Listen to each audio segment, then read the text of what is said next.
Hello everyone and welcome to a very special video. This is something that I've never done before, but I feel like now is the perfect time to talk about this topic. This isn't a devlog like my usual videos, but if you are new here, I highly recommend checking them out. In those devlogs, I document the entire process of creating my first game.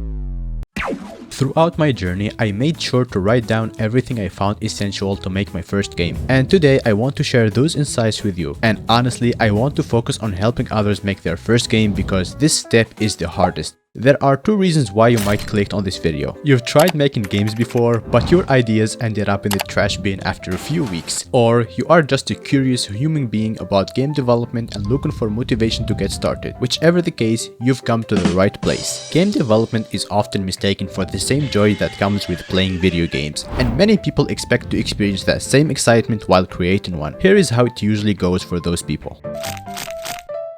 You play an amazing game and think, whoa, I want to make something like this. So you start googling how to make a video game, and before you know it, you are all set to begin. But then you come face to face with your first enemy, a game engine. Still determined, you push forward and discover that you don't need to code because blueprints will save you, or so you think. But soon, you run into another boss, Blender.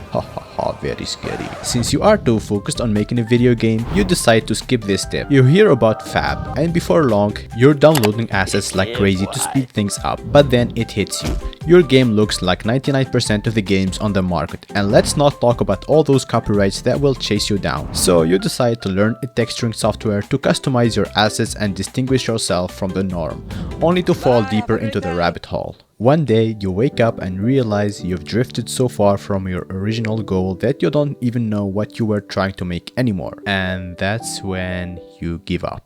This was exactly me when I first set out to make video games 3 years ago. I was deeply inspired by What Remains of Edith Finch and wanted to create something just like it. But after a few months, reality hit me. I knew nothing about making games. Sure, you could call this a learning experience, something that every beginner goes through to figure things out. But in my humble opinion, there's a way to avoid all this frustration. Here is my advice. But before we dive into the tips, if you are serious about game development, then today's sponsor is perfect for you.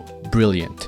Brilliant is hands down one of the best platforms for mastering new concepts, and if you are serious about learning, it should be your go-to because Brilliant makes even the hardest topics fun and interactive. Personally, I started using Brilliant just a few days ago, and to my surprise, I found myself going through lessons while waiting for Unreal Engine to compile. Instead of just sitting around, I was actually learning something new. If you've struggled with consistency or staying motivated, Brilliant is exactly what you need. They offer a wide range of courses on programming, algorithms, logic, and more, perfect for any aspiring game developer like you. And the best part, you can start learning for free today. Just head over to brilliant.org/IamWasim or scan the QR code to get started. The first 30 days are free and you can access everything Brilliant has to offer. Also, my link gives you 20% off an annual subscription. A huge thanks to Brilliant for supporting my channel. Now, let's get into making your first game.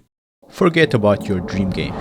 For now, at least for the first months, shift your focus to learning one of these two core skills: 3D modeling, animation and texturing, or sprite art if you are making a 2D game, and learn how you can use those assets in a game engine, or learn coding using a game engine. My personal advice, if you want to program, start with Unity. C# is very simple and you can get your hands on it very quickly. If you want to do technical art, then go with Unreal Engine. And whatever you do, don't try to learn both at the same time. Trust me, your brain will feel like it's being deep fried. Been there, done that. Why focus on these skills first? Simple. They are the backbone of game development. You need at least one of them to have a feel for your game. If you are using Unreal Engine, you might think, I don't need to code. Blueprints will save me. That's right. The creator of Choo Choo Charles managed to develop the entire game without writing a single line of C++, and it was a massive hit. Okay, 100%. so you did all this with visual scripting. By the way, yes, the entire game. I've never used C++ in my life, and I want. When I first started with Unreal 3 years ago, I had zero experience with C++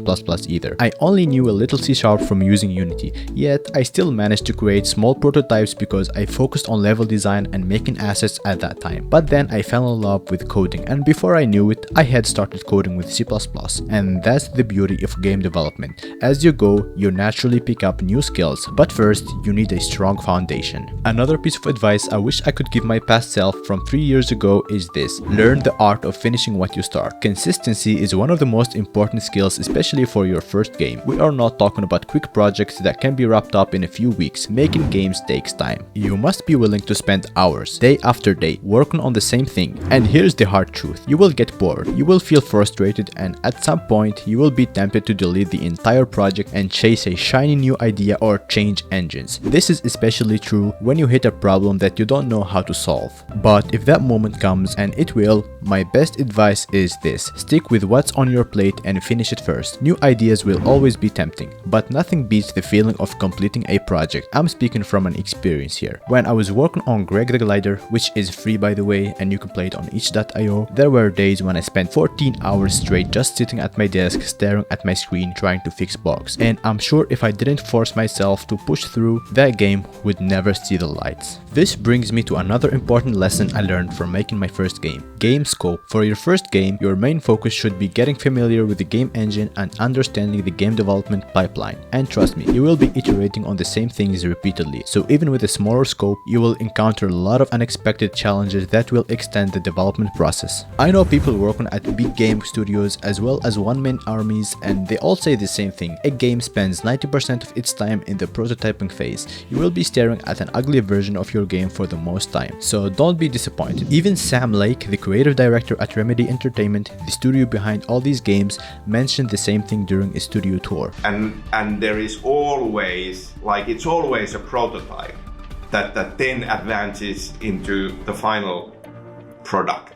So don't set your expectations too high at the start. Keep your scope small so that you can actually finish your game, and focus on learning rather than getting stuck in an endless cycle of fancy and perfect project ideas that will never see the light. Once you complete the first project, you will have the confidence, skills, and experience to take on bigger challenges. The last piece of advice I want to share is this: keep track of your progress. And I don't just mean having a to-do list, that's for sure. What I really want to emphasize is the importance of sharing your progress with others and getting feedback throughout development. I'm not saying you need to hire playtesters. Sometimes all it takes is asking a few friends to try your game or showcasing them a short gameplay clip. This helps you gain an outside perspective, which is crucial because after working on your game for so long, you will develop tunnel vision. I learned this the hard way. When I was making my first game, I got so used to playing it that I didn't realize how insanely difficult it was for new players. One of the best things I did during my first development, however, was documenting my progress through devlogs on YouTube, and I highly encourage you to do the same thing to stay consistent. Because sharing my journey, hearing feedback, and getting suggestions from viewers kept me motivated. And speaking of support, I want to give a huge shout out to Minecraft Steve, one of the first people who donated to my game. Even though it was free to play, that contribution meant a lot to me, and I'm truly grateful for that. So thank you. I'm also excited to start sharing more game dev content on my Ko-fi account, and I would love to hear your suggestions on what you'd like to see there. If you've stuck around this long, I would really appreciate hearing your thoughts on the tips I shared in this video. If you have any additional advice, feel free to drop them in the comments. I'm sure both I and many other developers would benefit from them. And remember, stay positive. Game development is an amazing journey and it's worth pursuing. Thank you for watching, and I will see you in the next video.